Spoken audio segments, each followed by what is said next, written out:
BJP రాష్ట్ర అధ్యక్షుడు Bandi Sanjay mobile phone missing పై BJP legal cell న్యాయవాదులు వరంగల్ పోలీస్ కమిషనర్ను కలవనున్నారు. ఇక ఇదే అంశంపై మరింత సమాచారం మా వరంగల్ ప్రతినిధి జితేందర్ అందిస్తారు. లీకేజీ కేసులో ఈటల రాజేందర్కి ఇచ్చినటువంటి నోటీసులకు ఈరోజు సిపి కార్యాలయానికి డీసీపీ ముందుకు ఈటల రాజేందర్ హాజరవుతున్నారు. ఇప్పటికే బీజేపీ శ్రేణులు అత్యధిక సంఖ్యలో సిపి కార్యాలయం ముందు వచ్చున్నారు. అదేవిధంగా మాజీ ఎమ్మెల్యే రామారావు కూడా ఉన్నారు. సార్ చెప్పండి, ఈ అంశంలో మీరు ఏమనుకుంటున్నారు?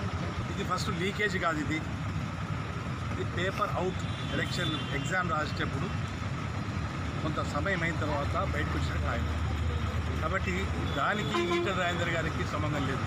ఈటల రాజేందర్ గారు అమలాపూర్ వాసి, శాసనసభ్యుడు, గతంలో మంత్రిగా పనిచేసినాడు.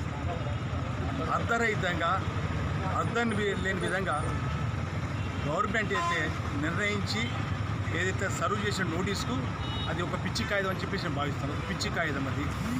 It has got no validity. అంటే ఒక భ్రమలో ఉన్నటువంటి ఒక ప్రభుత్వం ఈరోజు చట్టాన్ని గౌరవించలేక తనకు తానే ఒళ్ళో పడిపోయి బయటికి రాని యొక్క పరిస్థితుల్లో ఈ యొక్క పిచ్చి శాస్త్రం చేస్తుంది. ఈ పిచ్చి శాస్త్రం ఎవరు భయపడేది లేదు. తర్వాత చట్టాన్ని మేము గౌరవిస్తాం. భారతీయ జనతా పార్టీ చట్టాన్ని, ధర్మాన్ని, కర్తవ్యాన్ని మాకు అనుసరించే పార్టీ. కాబట్టి చట్టాన్ని పట్ల కానీ ధర్మం పట్ల కానీ మేము ఎన్నడూ కూడా అతీతంగా కాదు. కాబట్టి ఏదో ఒక కుటుంబాన్ని నిలబెట్టుకోవాలి, కుటుంబం యొక్క పరిపాలన కొనసాగించాలి యొక్క తాపత్రయపడంలో ఈరోజు మొత్తం అన్నింటిలో ఇరుక్కుపోతున్నారు. ఈ యొక్క ఇరుకపోయే దాంట్లో మీరు తప్పనిసరిగా బలిపశువులు అవుతారు. పోలీసు వారిని అంటున్నాను, మీరు తప్పనిసరిగా కింది అధికారులను బలిపశువు చేసడం కోసము ఈ యొక్క రాష్ట్ర ప్రభుత్వము, పరిపాలకులు, కేసీఆర్ కుటుంబ సభ్యులు పన్నెండు పన్నాగంలో మీరు దయచేసి పడకూడదు. కాబట్టి భారత ప్రభుత్వం ఉన్నది, భారతీయ జనతా పార్టీ ఉన్నది, ఈరోజు కేంద్రంలో బీజేపీ ప్రభుత్వం ఉన్నది. చట్టాన్ని గౌరవించింది. ఆర్టికల్ 370ని మరి రద్దు చేసింది. అయోధ్యలో రామరాజ్యం నిర్మాణాన్ని చేపట్టింది. కాబట్టి అన్నిటిగా కూడా సానుకూలంగా పరిష్కరించే కోసము చట్టం. సార్, అంటే ఈటల రాజేందర్కి ఇచ్చినటువంటి నోటీసులో ఎలాంటి అంశాలు ఉన్నాయి, వాటికి ఏమి జరగబోతుంది?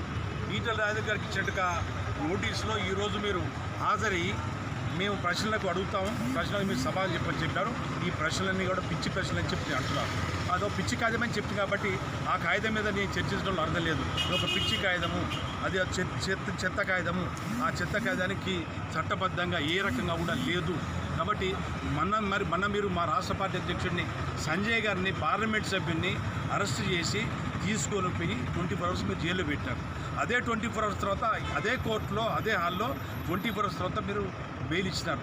కాబట్టి అంత మాత్రం చేత మీరు గనికులని, ఎదుటివాడు పిరికివాడని చెప్పేసి ఎదుటివానికి ఏం తెలియదని చెప్పేసి అనుకుంటే చట్టం మీ చేతులు లేదు. చట్టానికి అందరూ కూడా కంకణబద్ధులు కావాల్సిందే. కాబట్టి చట్టాన్ని బలహీనపరిచే ప్రక్రియలో భాగంగానే ఈరోజు ఈ ఈటల రాజేందర్ గారికి ఇచ్చే నోటీసు తప్పితే వేరే ఏమీ లేదన్న విషయాన్ని మనకు ఖచ్చితంగా అర్థమవుతుంది. 10వ తరగతి ఏదైతే ప్రశ్నాపత్రం లీకేజీ అవుట్ అనేది చెప్తున్నారో ఆ అంశంలో ఈటల రాజేందర్కి ఇచ్చినటువంటి నోటీసులో ఎలాంటి పశ లేదని, దానికి సరైనటువంటి సమాధానాలు ఇస్తారని, అదేవిధంగా అధికారులు చట్టబద్ధంగా వ్యవహరించాలని చెప్పి మాజీ ఎమ్మెల్యే ధర్మారావు అంటున్నారు. కెమెరామెన్ పాషాతో